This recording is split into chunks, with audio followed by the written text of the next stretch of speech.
मुंशी प्रेमचंद की कहानी बैंक का दिवाला एक ऐसी रचना है जो समाज में फैली आर्थिक विषमता और लालच की विडंबना को बड़ी गहराई से उजागर करती है।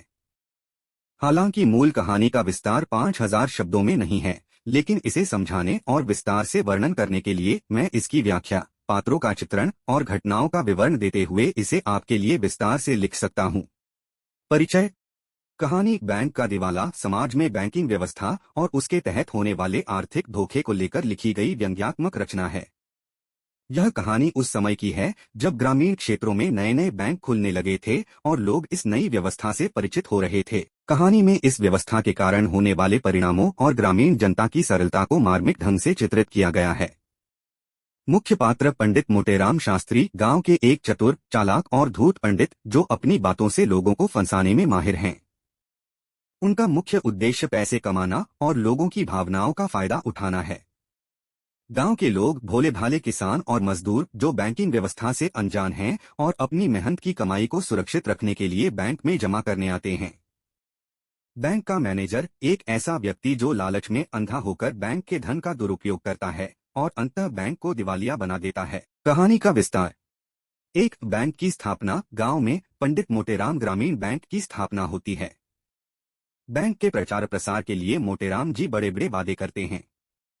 गांव के लोग जो अपनी मेहनत की कमाई को घर में रखने में असुरक्षित महसूस करते हैं, इस बैंक में पैसा जमा करने लगते हैं। उन्हें लगता है कि उनका पैसा सुरक्षित है और इस पर ब्याज भी मिलेगा। दो ग्रामीणों का विश्वास। मोटेराम जी अपनी मधुर वाणी और तर्कों से ग्रामीणों का विश्वास जीत लेते हैं। वे लोगों को यह बताते हैं कि उनका बैंक सिर्फ पैसे जमा करने का स्थान नहीं है, बल्कि यह उनकी समृद्धि का स्रोत भी है। लोगों को बैंकिंग की प्रक्रिया समझाई जाती है, लेकिन इसमें छुपे खतरों का कोई जिक्र नहीं किया जाता। 3 बैंक का संचालन। शुरुआती दिनों में बैंक बहुत अच्छा प्रदर्शन करता है। लोगों का पैसा जमा होता है और मोटेराम जी गांव में अपनी प्रतिष्ठा बढ़ाते हैं। वे बैंक के धन का उपयोग अपने निजी शौक पूरे करने के लिए करते हैं।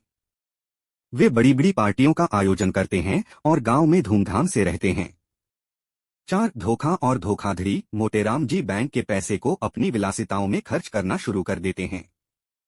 बैंक का पैसा धीरे धीरे खत्म होने लगता है। उन्होंने सोचा था कि नए जमा पैसे से पुराने निकासी की भरपाई हो जाएगी, लेकिन यह योजना असफल हो जाती है।